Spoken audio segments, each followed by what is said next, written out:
कभी अगर बनना हो तो बाज बनना, लेकिन कभी तोता मत बनना। तोता बोलता तो बहुत है, लेकिन ज्यादा ऊंचाई तक उड़ नहीं सकता। बाज बोलता बहुत कम है, लेकिन सबसे ऊंचाई पर उड़ता है, और बाकी पंछियों का राजा होता है एक बाज। आज मैं आपको 5 ऐसे पॉइंट्स बताऊंगा जो कि हर इंसान को बाज से सीखना चाहिए, और लाइफ की बहुत बड़ी लर्निंग है इन 5 पॉइंट्स में। पहला लेसन, ईगल फ्लाई अलोन। बाज अकेले उड़ता है और बाकी पंछियों के मुकाबले सबसे ऊंचाई पर उड़ता है। बाज अकेले उड़ेगा, लेकिन कभी भी चिड़िया और छोटे पंछियों के साथ नहीं उड़ेगा।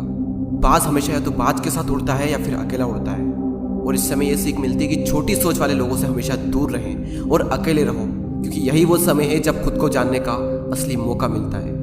दूसरा लेसन, बाज का विजन बहुत ज्यादा क्लियर होता है और बहुत ज्यादा स्ट्रॉन्ग होता है। बाज अपने शिकार को 5 किलोमीटर दूर से ही देख लेता है, और जब एक बार उसे अपना लक्ष्य दिख जाता है तो उसके बाद चाहे रास्ते में कितनी भी मुश्किलें क्यों ना आए, वो अपने लक्ष्य को हासिल करके ही दम लेता है। इससे भी एक बहुत बड़ी सीख मिलती है कि अपना विजन क्लियर रखो, और उसे हासिल करने में फिर चाहे कितनी भी मुश्किलें क्यों ना आए, पीछे मत हटो उस बाज की तरह। तीसरा लेसन, बाज कभी भी मरे हुए जानवरों को नहीं खाता, वो हमेशा जिंदा शिकार करता है, और इससे हमें यह सीख मिलती है कि जो हमारा पास्ट है वो मर चुका है, तो अपने उन मरे हुए सड़े हुए थॉट्स पर ध्यान मत दो और अपनी आने वाली ताजी फ्रेश जिंदगी पर ध्यान लगाओ।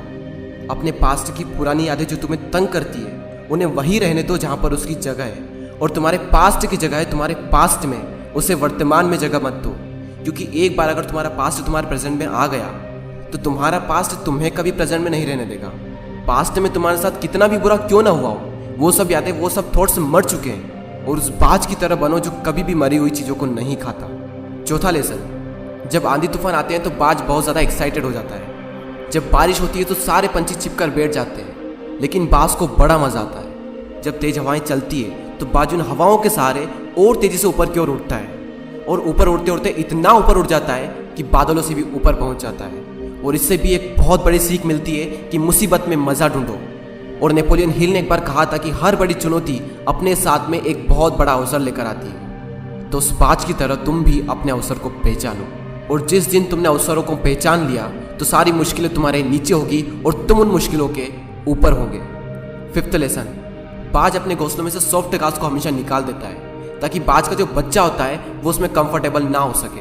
क्योंकि अगर वो घोंसले में कंफर्टेबल हो गया तो वो वहीं रहना पसंद करेगा, लेकिन बाज ऐसा कभी होने नहीं देता। बाज एक पंछी है, और उसे भी ये बात पता है कि there is no growth in comfort zone. लेकिन हम तो इंसान है ना, और इंसान होने के बावजूद भी कई सारे लोग इस बात को समझते ही नहीं। आप जितना ज़्यादा कंफर्ट जोन में रहोगे, आपकी लाइफ आने वाले टाइम में उतनी ही ज़्यादा अनकंफर्टेबल हो जाएगी।